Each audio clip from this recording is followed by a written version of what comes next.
future, talk radio will actually educate, inspire, and make you think. The future is now. Topics and music that affect your life from Universal Broadcasting Network. Tune in at ubnradio.com.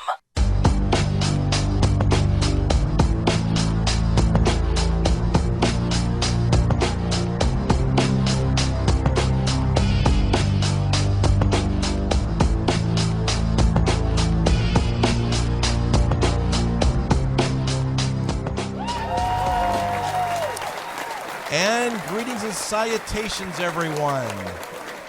Oh, God, what a crowd today. Amazing, what amazing. Crowd. Greetings and salutations, everyone. You've tuned into Dr. Judy, WTF, and that stands for What the Freud.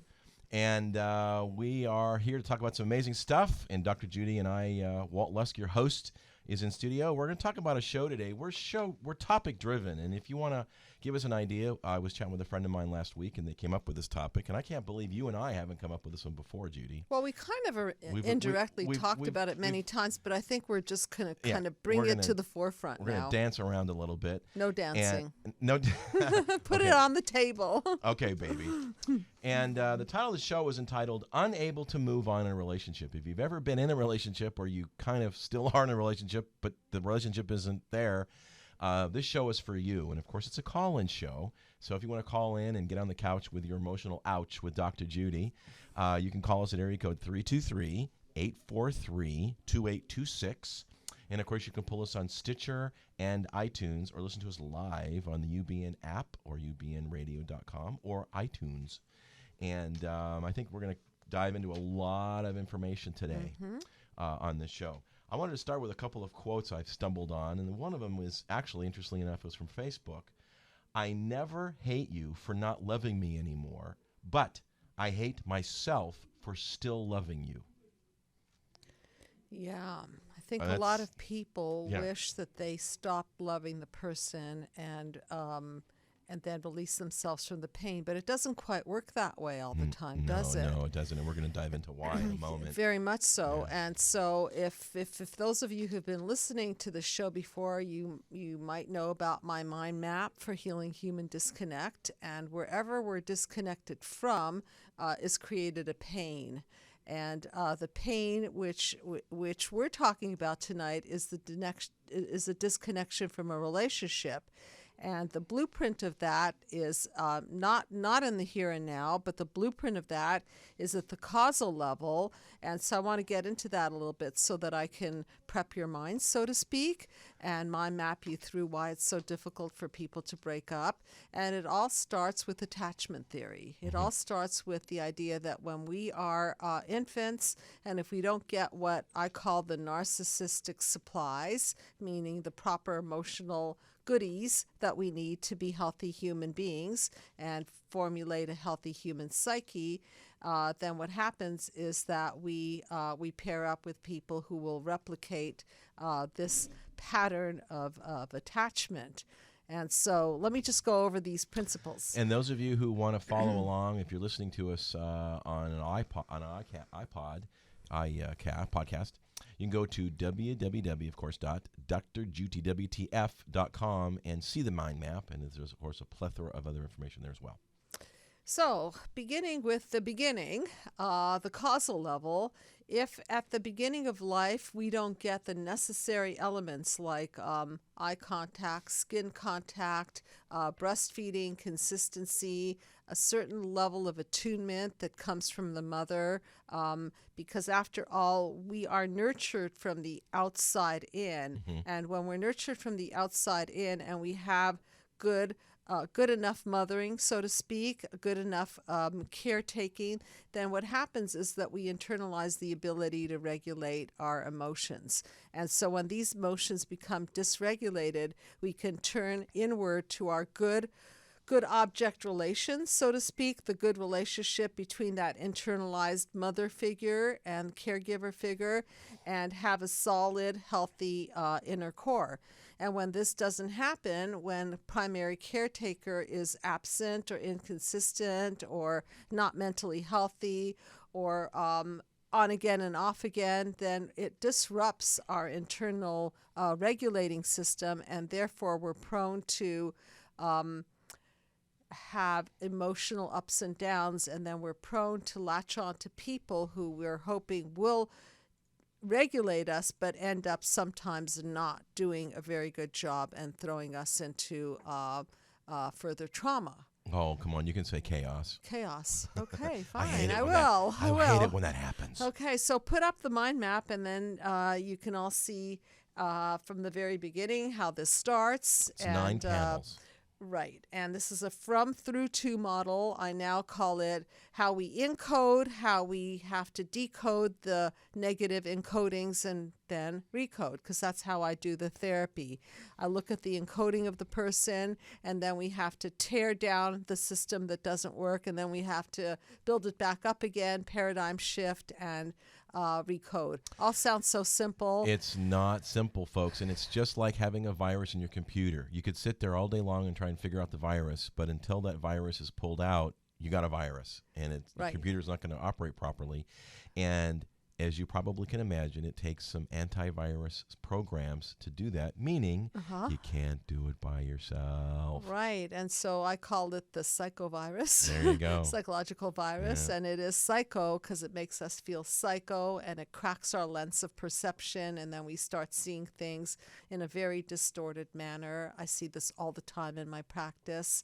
I see people who get triggered really easily, particularly people who've had trauma in their life, and if they walk into a room and they see a purple coat and the person who hurt them was wearing a purple coat, they may really freak out. Isn't that sort of like a post-traumatic stress disorder? It is a post-traumatic. Yeah. So in the same vein, when we go through a breakup, what happens is that we get in a relationship, we open up, we begin to trust, we begin to fantasize that this relationship is going to be healing, nurturing, consistent, dependable, or at least really hot, okay, at the very least.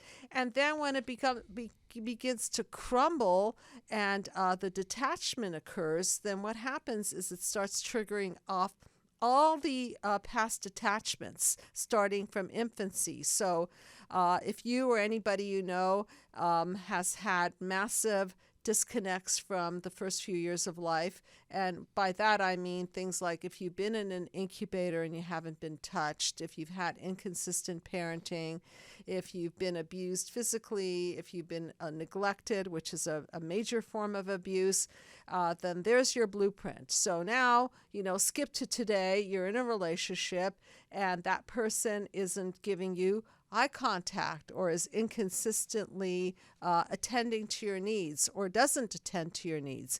And then eventually your system can't tolerate it. And although it seems familial and familiar because this is what's being replicated from your family of origin, it still falls apart. And then at that point, a lot of things happen, which is desperation, of course, chaos, panel 4.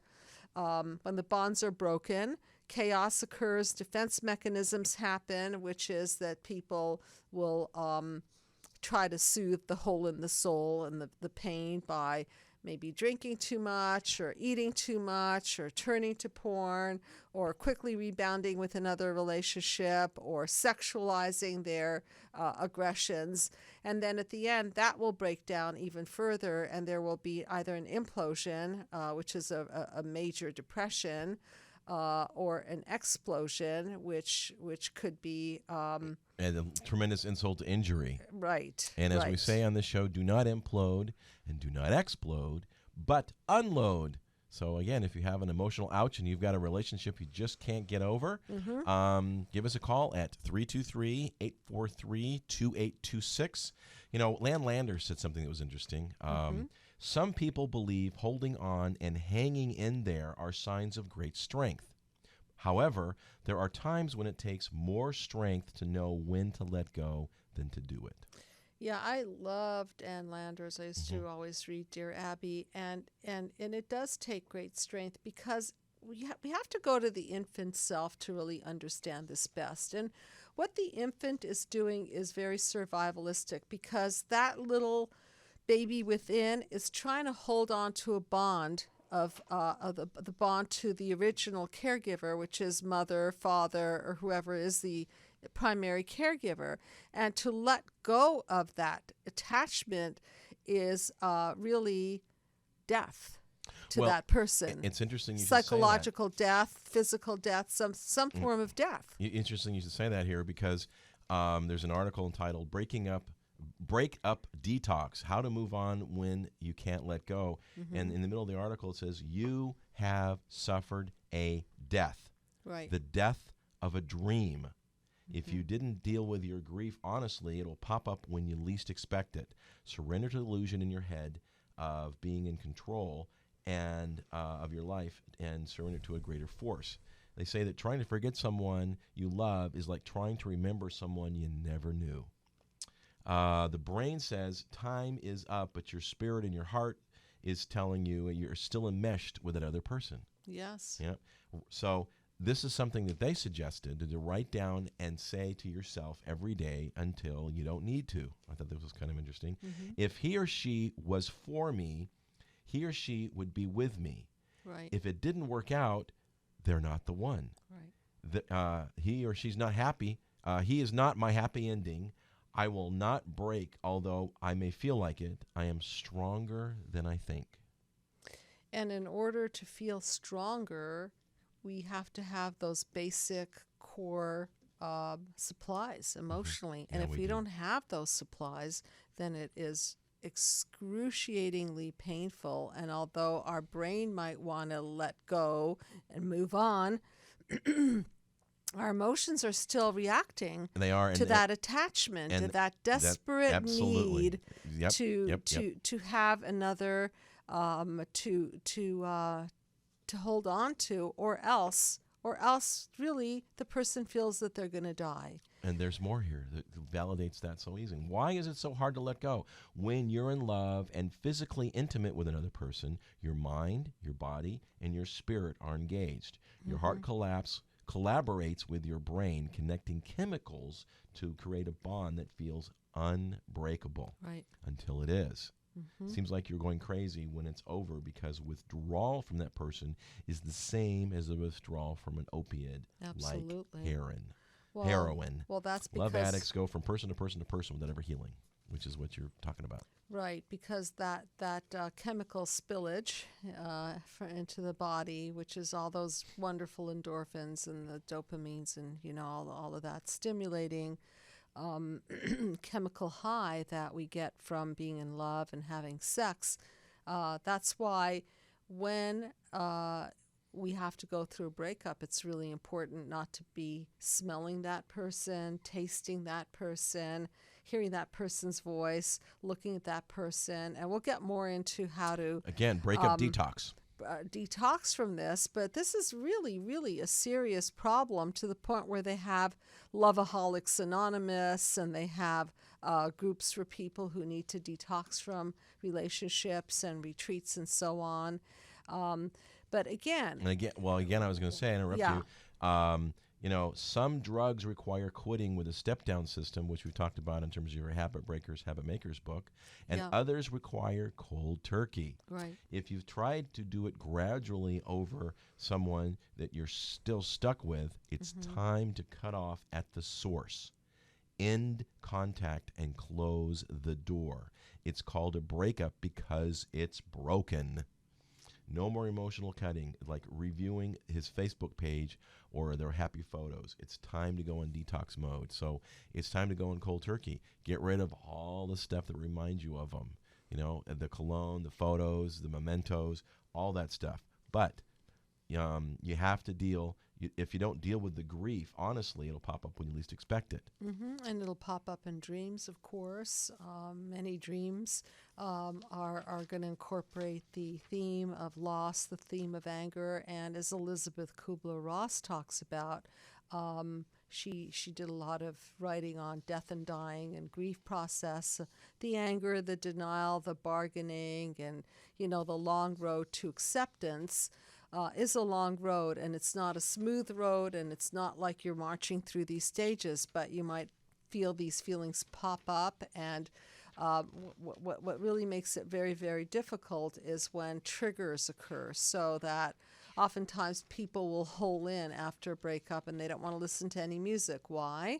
Because the music reminds them of the person, or they don't want to smell a certain cologne because it reminds them of a certain person, or they don't want to hang around other people who know that person because that name will pop up and cause excruciating pain. It's interesting. One of the steps in one of these articles talks about that in terms of the different phases. And I thought this was interesting. This is an article we're going to dive into, I guess. How to let go of past relationships. There's about 10 things they suggest. And this one you're talking about is let yourself feel. Yeah. Losing relationship can feel like a mini death, complete with the grieving process. First, you're shocked and in denial. You just don't believe it's over and you hold out for hope. Next, you feel hurt and guilty. You should have done things differently. If you'd only done that, you wouldn't be suffering and experiencing so much pain. Right. Then you feel angry, and maybe even you start bargaining. It would be different if you gave it a second go. You know, and I'll say in the end, you wouldn't be so insecure, defensive, or demanding. Then you feel depressed and lonely as it hits you how much you've lost. Eventually, you start accepting what happens, and you shift your focus from the past to the future. And a lot of these articles talk about that. Until you're passionate about something and you look toward something, it's going to be tough. I've always said a long time ago that if you're driving your car and you focus on looking in the rearview mirror, you're going to crash. And it's interesting that I'm sure that many of you have had this experience that you weren't even into the person originally, and then when they withdraw their love, suddenly, you fall in love with the person. And this is not a falling in love at all. What it is an activation of a very, very painful abandonment. And so the abandonment triggers you to then start chasing the person and grasp onto the person, and it feels like now you're calling it I'm in love with the person. You're not in love with the person. You're in addiction to the person, and or you're in love with the feeling and the fantasy of being in love. Yeah, so you're in love with being in love. You're in love with being in love, and you're in fear of losing the object of love, and it becomes a big mess, and sometimes it turns around and the person starts chasing you back, at which point you might even start pushing that person away. And Pia Mellody talks about this, and I forget what book it is, but it's really about the dance of intimacy. And this is seen a lot in my practice, where one starts chasing, and as soon as that person starts chasing, the other one starts running, and then the other stops chasing, the other one starts running, and they never get it together. Why don't they get it together? Well, back to the blueprint, because somewhere at the causal level, there really was not established a safe haven and a safe attachment and a secure attachment. So Freud was right. Once again, repetition principle. Why do we keep chasing this illusory relationship? It's not because we're stupid. It's not because we don't understand. It's because truly what's going on is that we want to recapture that lost object that we never had at the causal level. We're hoping to recapture that. We're hoping to recapture that lost object. We're trying to heal ourselves from the original injury, and damn it, that person just won't stay still and help us heal. And he or she runs away, and now we're re-triggered in all of these traumatic areas. And it says here, eventually you got to start accepting what happened and shift your focus from the past to the future. And they suggest one way to do that is you got to go through, of course, the feelings we just talked about. And the best way to do that is to write a journal. And then one of the notes I wrote here is in terms of, the relationship's over, it's broken, it's the past. And he's like, well, maybe, I want to get back with that person. Well, I've been down that road myself, and I've learned that it is easier to give birth than to raise the dead. Or easier to buy a new egg than glue back Humpty Dumpty, Yes. right? Yeah, Yeah. something like that. It sure is. Right. So you know what? Sometimes you have to take that torch that you're just holding on to, and you need just to, and you've been coddling it and protecting it, and it's kind of going. You need just to blow the dang thing out. And you know what? One interesting thing that happens in therapy, and I warn people about this all the time, is that once they start growing and their partner isn't part of the growth, they might actually outgrow the person. I had somebody in my practice just this week who got so healthy that her core belief, which was something like, I'm not worthy or I'm not worth loving, began to shift. And so that when that began to shift, she realized that the relationship that she was in was not really enough and not really nurturing enough. So what immediately came up was her flashback to her old core belief, but she didn't really believe it anymore. And so now that she thought that she was more worthy, Had no traction. she stopped feeling a strong of an attraction to this particular person. What I thought was super ethical about her was that she invited him into the growth process and said that she would actually be there for him if he got into the therapy and started catching up to her growth. And he just couldn't do it. And Wow. so she realized that Wow. if she stayed in that relationship, she would be settling for a very, very poor nurturer, somebody who's not capable of nurturing because he himself has been injured, and that there would be not enough for her to interconnect with to really to continue to grow. Not enough meat on the bones. Right. We're talking about lover relationships, but I've got 10 things how to go past a relationship, and a lot of these can be any kind of relationship, whether it be a job or a friend or something Yeah. of that nature. And I thought we'd dive into these. Okay. And it talks about 10 steps to move on peacefully, since we always talk about having a peaceful healing dialogue Which is available on the website drjudywtf.com. under the form section. So Sure for is. those of you It's who all have it's been one page. asking for the peaceful healing dialogue, go to the website, pull it off of the form section, and there it is. It's all on one page. It's laid out really well. And, even if you only use 2 or 3 or 4 of the things that's suggested, you're going to come out better off and have a much better dialogue with somebody than not. And by the way, the peaceful healing dialogue doesn't mean that you're going to use only peaceful words. The reason I call it the peaceful healing dialogue is because it's really a way to stay connected, even though you have difficult things to say to that person. You're not blowing up the connection. You're simply stating how you feel so the other person can really get you, and the other person can then start extending him or herself back to you so that you could become what Stan Tatkin so wisely calls the couple bubble. In his book which I called love that term, Wired for Love. Yep. Right. And so it's really a dialogue for staying connected, or, if necessary, a dialogue for peacefully healing a connection that does not foster growth. Right. Either way, it's a good thing to do. So, if you've been holding on to an old relationship, now just might be the perfect time to let go. And here's some ideas, and we're going to go through a bunch of these. First is practice releasing regrets, right? We've all done this shoulda, coulda, and we should on ourselves. SHOULD. When a relationship ends, it's tempting to dwell on what you did wrong and what you could have done differently. This might seem productive, like somehow change things if you're rehashing it. You can't. All dwelling does is cause us to suffer more. When you start revisiting the past in your head, you put yourself in that moment.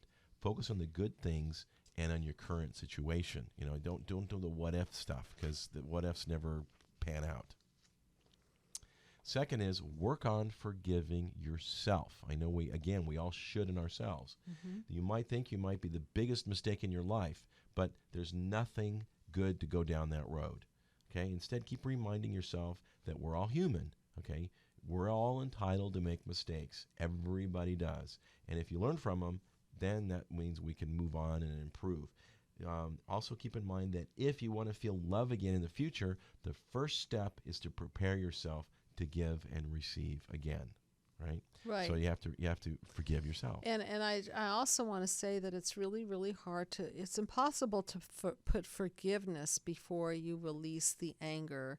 A lot of people think, oh, forgive, forgive, forgive. But I remind people that forgiveness is the last piece of it. And in order to truly forgive without just slapping on an affirmation and saying, oh, yeah, I'm a good person, I'll forgive, is to really process the emotions and the anger and the hurt and the destroyed fantasies. Because when you're breaking up, you're not, as Walt, you mentioned, you're not just breaking up with a person, you're breaking up with the fantasy that you created with the person and all of the future conversations of the hopes and the dreams that you created with that person. So you're dismantling a whole a world here. Not just the person. You know, it's funny. When I was in junior high, we always used to make, my buddies and I used to make jokes that we were in like. We would never tell anybody we were in love because, you know, and like was just, you know, it was safer. Of course. And, you know, if you got in love, it was like, ooh, you're in trouble. So Right. I thought it was funny. It's like, okay, I'm in like today. Right. But third thing is, don't think about, this is a big one, don't think about any time as lost time, right? You might have been in a long-term relationship, you know, and 5-10 years, and here you are down the road. It's like, holy mackerel. Again, if you look in the rearview mirror while you're driving down the road of life, you're going to crash. And you know, Walt, I love that idea that it's not wasted time because it's a learning experience. Look what you get to learn about yourself. I really love this about that particular relationship. I love the way he handled stress, or I love the creativity of this one, or I love the way this person was such a true partner cooking meals with me and cleaning up. And then you learn to know what you don't like. So, you know, it's kind of like a gradual approximation. So every time you go through a relationship, you're really getting closer to what you're defining for yourself as to your truth, what really works for you and what doesn't work for you. And then you can start becoming open and honest with yourself and other people. And like you say, Walt, you can't go shopping in the meat section and find apples and bananas there, nor vice versa. So if you're looking for somebody that you want to have children with, you don't look for someone who doesn't want children. If you're looking for somebody who wants to get married, you don't seek out a person who's a perpetual bachelor or bachelorette. Or doesn't want, or simply doesn't want to get married. Or simply doesn't want to get married. Right. Right. There's no reason to go down that road at all and put yourself through it. Right. Again, it's just shift your focus to everything you've gained, which is just what you said. When you focus on the positive, it's easier to move on because you feel empowered, not victimized. And that's where it's super important to self-reflect and self-correct, because what doesn't belong in the mind map system, the way I do therapy, is shame, blame, criticism, judgment. Instead of all of that, it's really important to look back at ourselves and look in the mirror and own our own stuff. And so while we do that, we grow, and while we get honest, rigorous feedback from another person who may have dropped us for very good reason, we could take a look at that. Like the alcoholic can say, oh, wow, I guess that doesn't work in a relationship. So, you know, if I want to have a healthy relationship, maybe I should stop drinking. Or somebody who cheats may think to themselves, you know, I really love that person, and that action of cheating ruined the possibility for me to have a wonderful life with this person. So, you know, this is a process of really growing and decoding that which you don't want about yourself and encoding that which you want to keep about yourself, and then finding, I like to talk about biology, you know, finding the right molecule that's going to fit with your molecule and create a synergistic system. Oh, that sounds like pretty heavy-duty science. Biology, I know. And if you're just tuning in, folks, you're joining Dr. Judy WTF, which, of course, stands for What the Freud, here on UBN Radio Network. You can pull us on Stitcher and iTunes, and go over on Facebook and like us. We've gotten a bunch more likes, and we like that and appreciate that. And we're talking about how to get over a relationship that is over. And so you can pull this and listen to this later if you want to. It's great stuff. We're probably going to continue this possibly next week at the rate we're going. Yeah, And there's so much material, and there's so much hurt out there. Oh, there's so much. I think anybody who's been in any kind of relationship. Of course. Have gone through this. And don't forget, if you're going through a breakup, it's really, really important that if you've decided that this person is not for you, just cut it off. No contact is the best way to really get past this thing.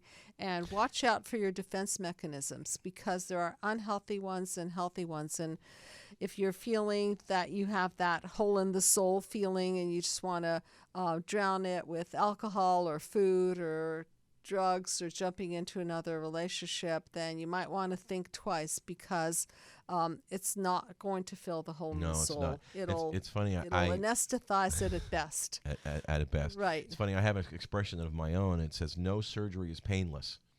And by that, if you're going to have surgery, the sooner you get it done with, the sooner you're going to be better and over. Right. And so, again, if you're in a relationship and it's just dragging on, again, it's easier to give birth than raise the dead, and it's time to just move on. It's over, and you broke up for a reason. Right. And number 4 here is remember the bad as well as the good. Oh, that's difficult, because people split off into the fantasy person, and now they're not breaking up with the negative of the person. It's only the Prince Charming and Princess whatever qualities that they're breaking up over. 20% of us suffer from complicated grief. I wasn't quite familiar with this one.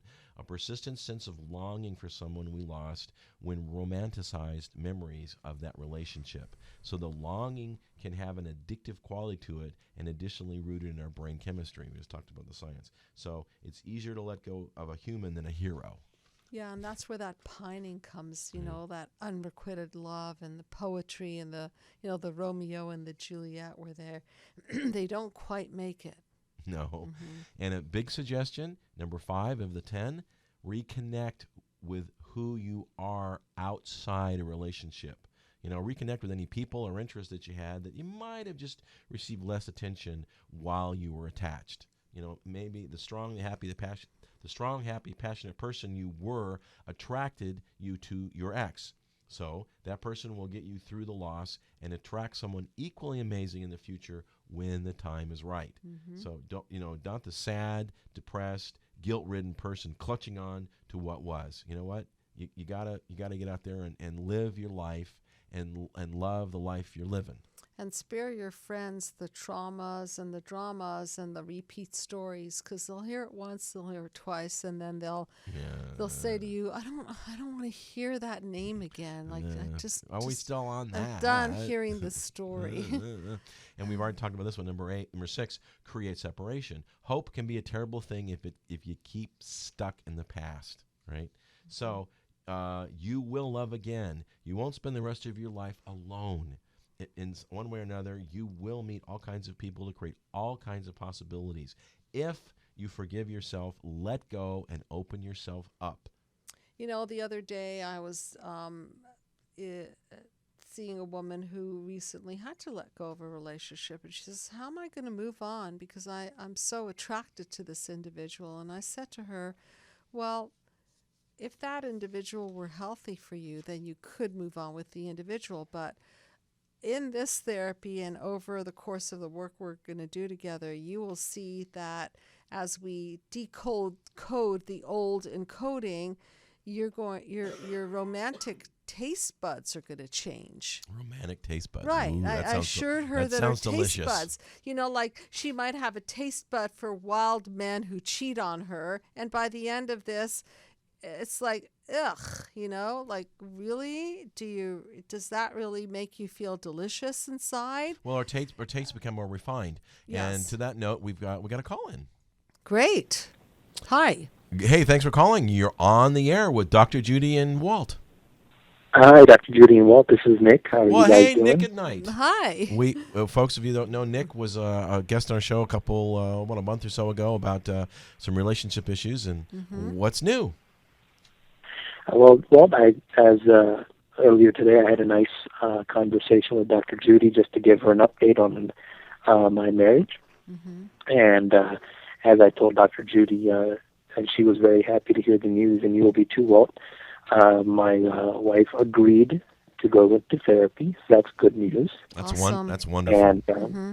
And so, she was in India. She'll be back from India on this coming Tuesday, and Oh, I my kind of goodness. just basically Wow, put it so out there to her family, and I said, I can't live like this anymore. Either this will end, or she will be to therapy, And they, like in India, like therapy is kind of considered a negative thing. And I said, you guys don't worry about what it is. Leave it up to me. And I've already found a good counselor here that's willing to take it on. And I kind of mentioned to him that it's about, emotional dysregulation and things like that. And he's willing to help. And that's really good news, And Dr. Judy, as we spoke earlier,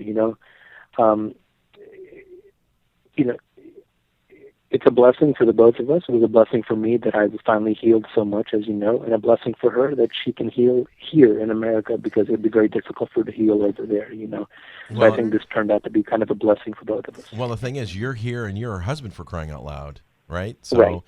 Exactly. it's a lot more healthy for the two of you to do it together, for goodness sakes. Absolutely, and I think what you did was the highest ethical absolutely. action any human being could take, which is that you got healthy and then you became the light to her. And as I said to you today in our phone conversation, I think what you did was you created a choice point for her and the family.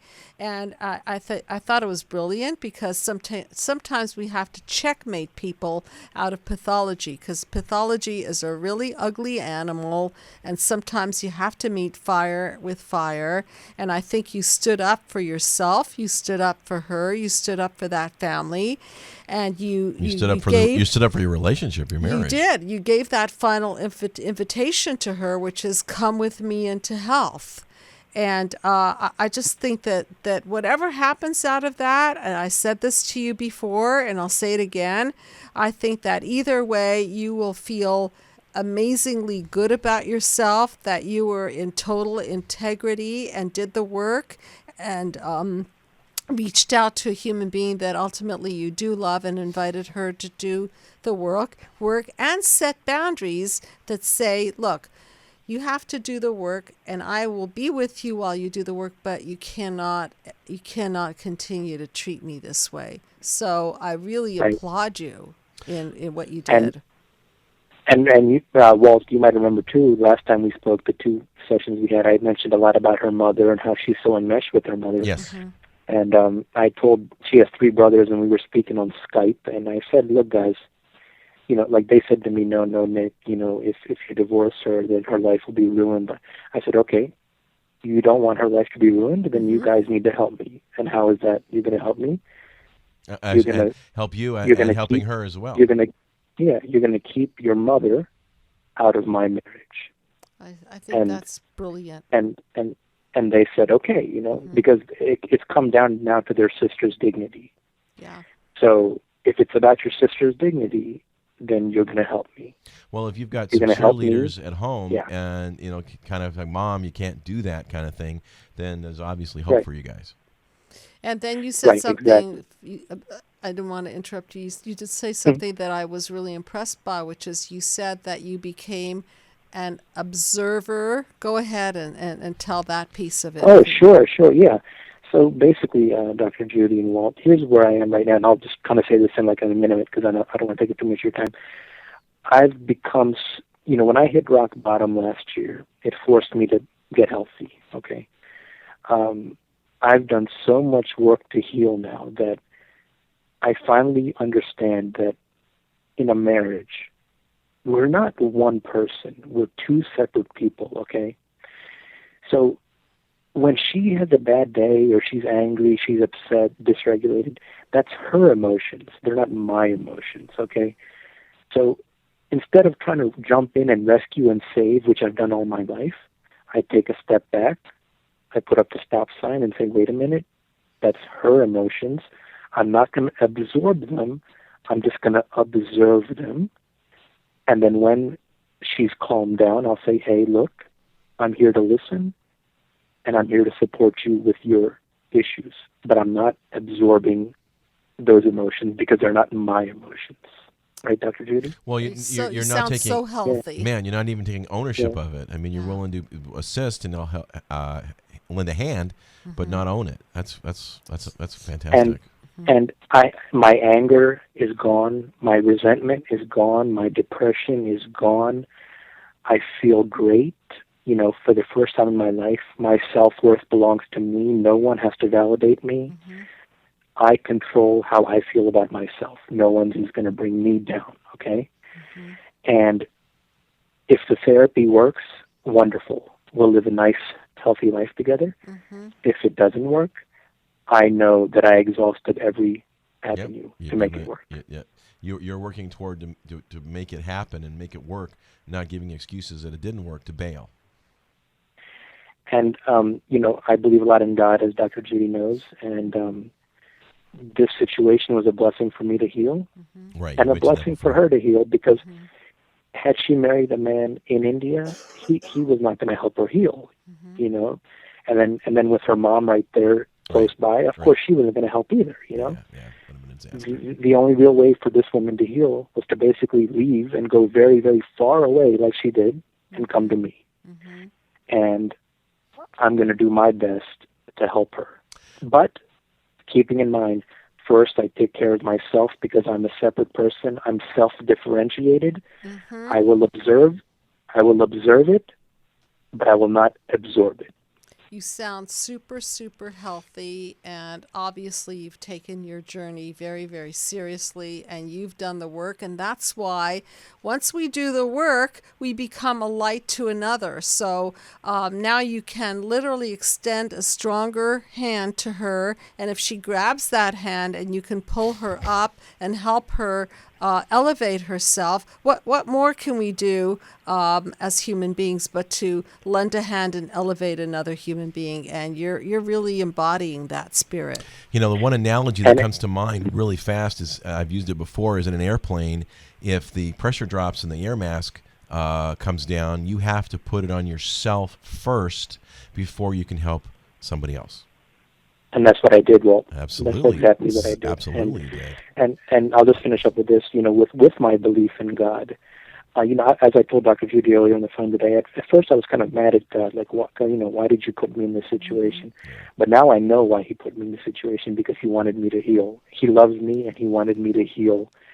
And I thank him that I didn't have to go on another 10, 20 years with this emotional damage.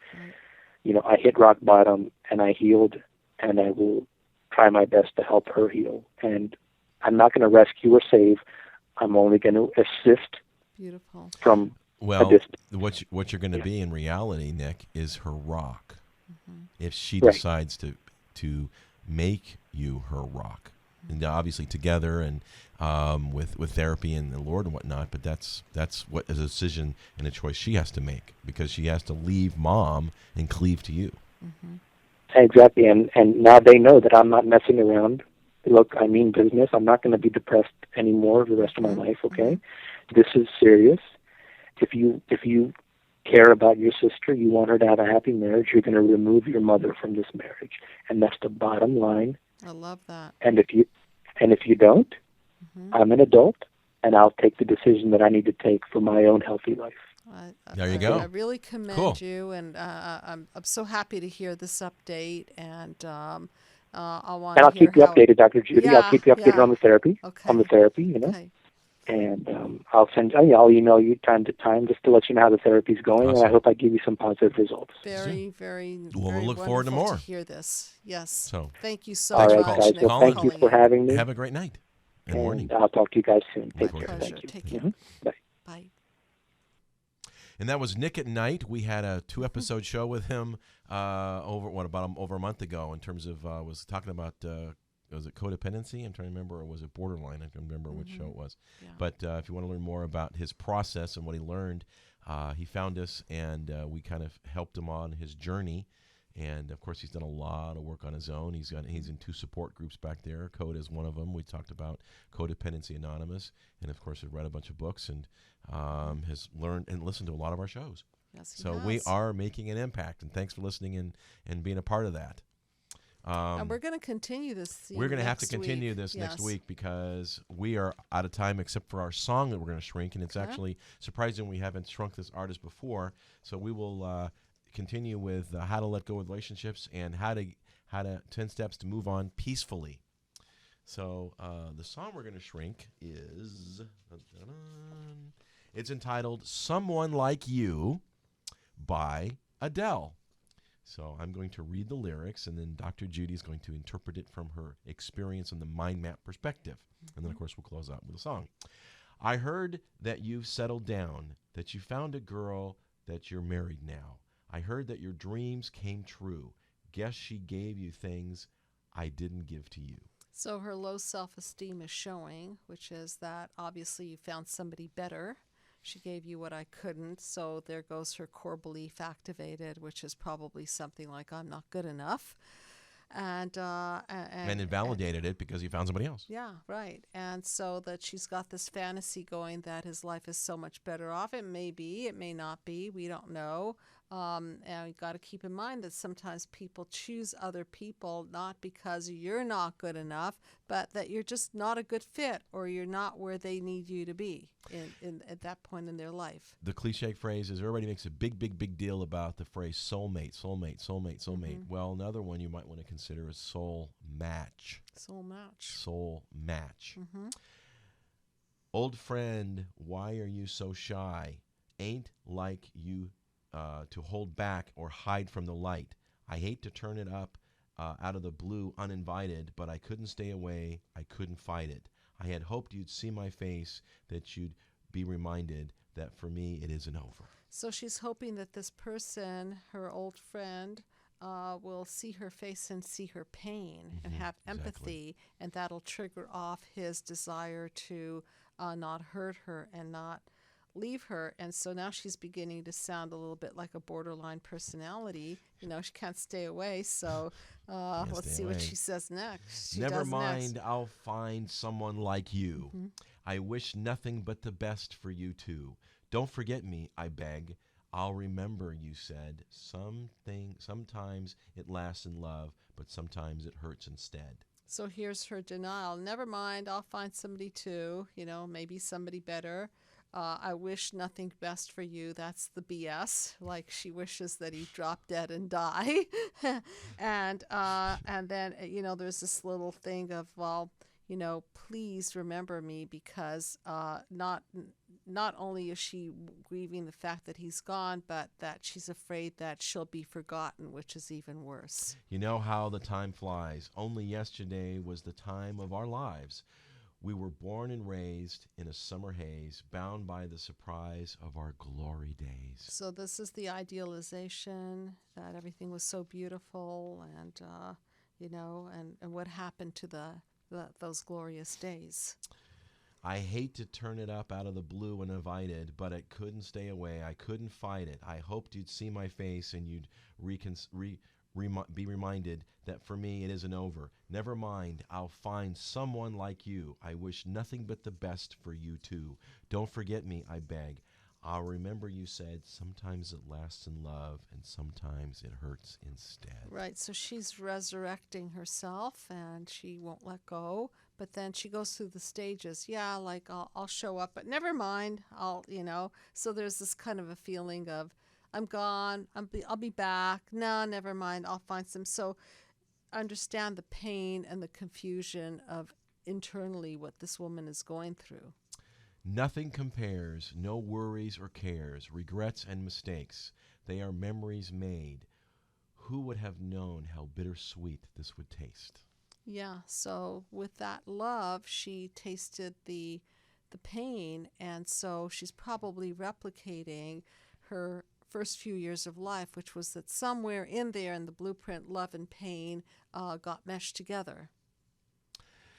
Yes, and then we're back to the chorus. Never mind, I'll find someone like you. I wish nothing but the best for you. Don't forget me, I beg. I'll remember you said.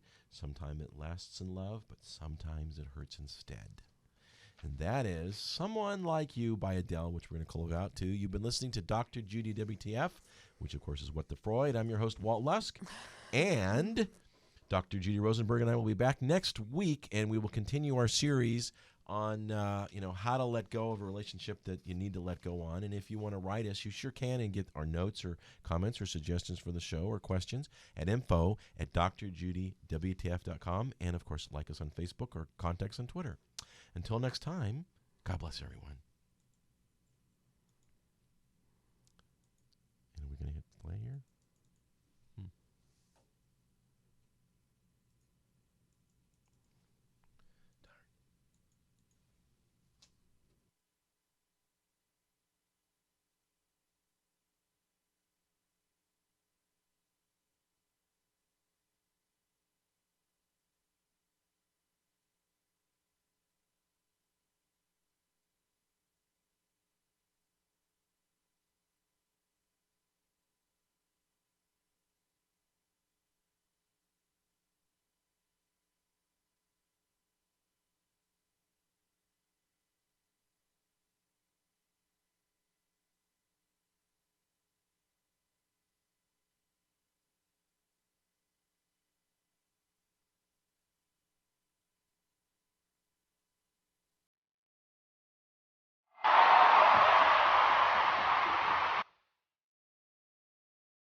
That your